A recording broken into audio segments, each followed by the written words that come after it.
Jabez was one of those guys.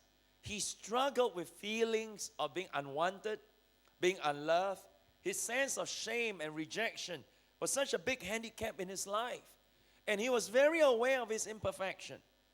And he struggled with depression. Maybe you're here tonight and you are serving God.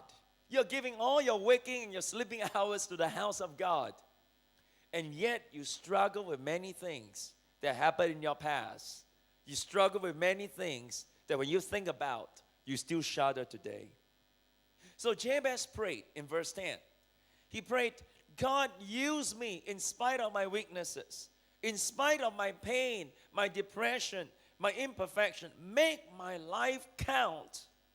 Help me not to cause pain or sorrow to people anymore. I want to serve you and your kingdom purpose. I want to be used mightily by you.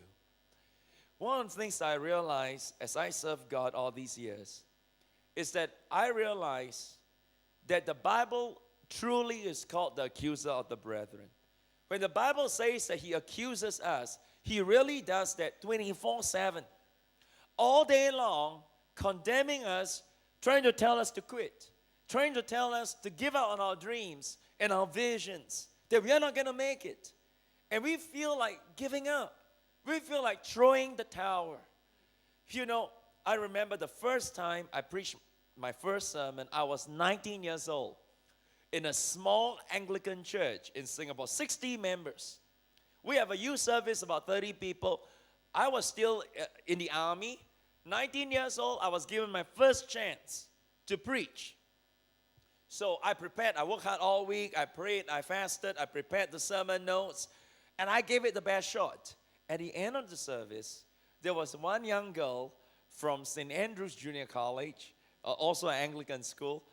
She came up to me and she said, you know what, Kong, that must be the worst sermon I ever heard in my whole life.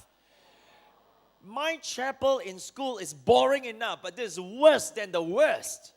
You will never make it as a speaker. You might as well just give up. And just for your information, FYI, I am not going to come back to church again because you are so boring.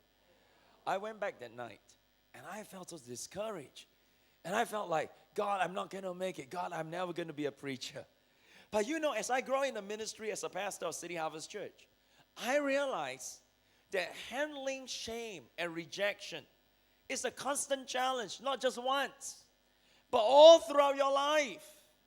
I realized that the bigger your vision is, the more you're going to fight the condemnation of the devil, even all the time, even more often. It is not just a one-time deal. I have found that with every new level, there's always a new devil.